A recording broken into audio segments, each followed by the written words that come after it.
But my next guest is probably one of the highest working members of the royal family.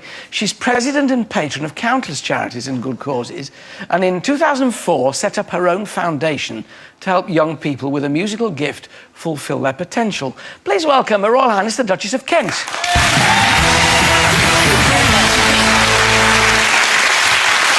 Catherine, you sort of disappeared from view, but clearly have been extremely busy. What have you been doing for the last few years? That's a good question, really. I've been, I suppose the last 13 years I've been teaching in Hull, in the primary school in Hull.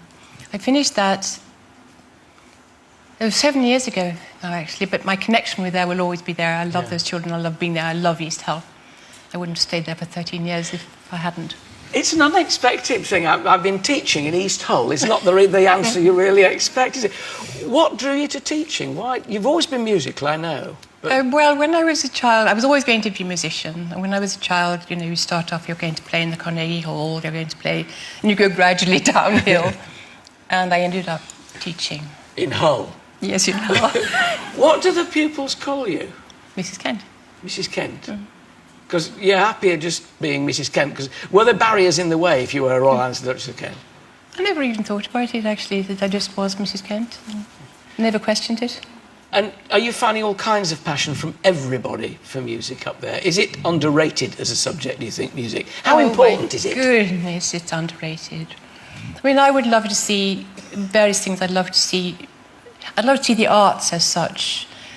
Be one of the arts being compulsory at GCSE level. I think that would be wonderful.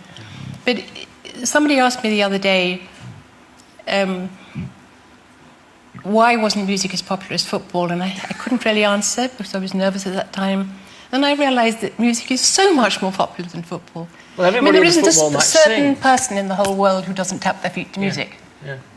So, yes. Yeah. And they all sing at football matches. Yes. Sometimes things that you wouldn't want to hear, but they really do.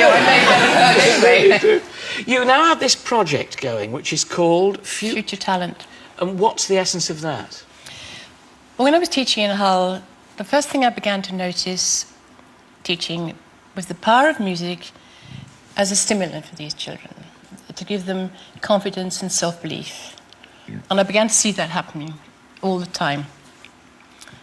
And I began to think, if with music then we can have one or two children who sort of, some of these estates I feel have sort of Berlin walls around them, and if through music one or two of them can climb the Berlin Wall and get out and excel in life. And I think that is happening. I think music has the power to do that. And some of the children I've taught haven't necessarily become musicians, but the competence has given them, I mean, they do better in their SATs tests and things like that, but the competence has given, some have joined the army, some have gone to university, which they mightn't have done otherwise, because our local secondary school doesn't have a sixth form. So they've got to do the extra of making the effort to go to sixth form college and then go on. And that doesn't always happen. So there was that. And then the second thing that happened was that I began to... I've always loved talent. I've always loved the sort of tickling back of my neck when I see talent. And I began to realise I was teaching some very, very gifted children. And I didn't find that there was any natural stepping stone to the gifted child. For my head teacher, who was the best head teacher in the world, there's no where do we go? There aren't any natural... No. Yeah. I mean, there is in the private sector, but possibly not in the state sector. So it's lack of funding, really, which means they can have an enormous talent, but nowhere to take it, nowhere to develop it. There's nowhere to develop it. There's no natural stepping stones for a gifted child. It's an expensive subject to do. So if you've got a great talent but no funding, you're stymied. You can't really go anywhere. You can't be stymied. You're lucky if you find somebody to help you, yes. So how does Future Talent get over that? What does it do? Well, we started in one way by paying for somebody to go into schools in the northeast of Yorkshire to spot talent at an early age. Then we stopped actually doing that now. It became slightly better known when now working with orchestras, like the Halle in Manchester. They do the spade work, i.e. they do amazing work with their orchestra in secondary schools and primary schools. I mean, amazing work. And we fund, as it were, the cream that comes off that. So we've got a lot of children up in Oldham, Bolton, Rochdale, who are doing exceptionally well. And we have a bursary system up there. So this we bursary work with system... Glyndebourne, with the opera companies, and increasingly always with the music services, which are, you know, all right throughout the United Kingdom. So via this bursary system and all these outlets, you found ways for children to develop this talent. And as you say, even if it's not going on into music, it's a stepping stone for them to go into the army, to go into other things. It's an outlet that they wouldn't otherwise. It's the most powerful stimulant. Music is an equaliser.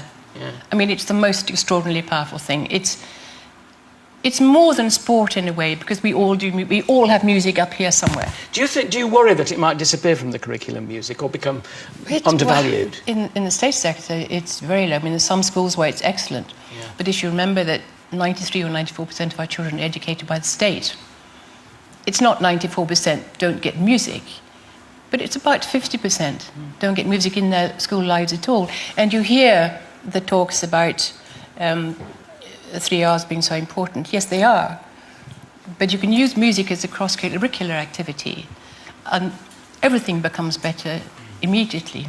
Do you still enjoy singing? Because you sang in the bar choir for a while. Yes, I do love singing. I love music in general. What do you listen to? Heart this morning. Heart FM? Mm-hmm. Yeah. Coming up in the car. It varies. Yeah, and I have a thing called Shazam on my iPhone. Yeah. So I don't know when I love it. Yeah. And I can quickly put my iPhone. Put your phone. So the passion that you found in music, you are now distributing to those lucky children up in the northeast of Yorkshire. Oh, well, no, we're all over the United Kingdom now. Right. We're finding about 6,000 young people right across the UK. Scotland, Wales, south of England, west of England, London.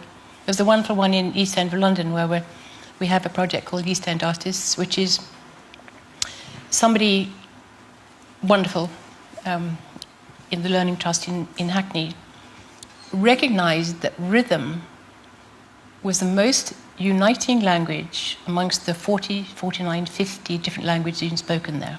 Mm-hmm. Everybody understood rhythm. From the Cuban, Brazilian, English, everybody understood rhythm. Yeah, yeah. And we've got we're funding the most wonderful samba bands there. They really are good, and I'd like to see some of them performing at the opening of the Olympics. They're that good. We look forward to it. Thank you very much for coming. Ladies and gentlemen, the Duchess of Kent. Thank you very much.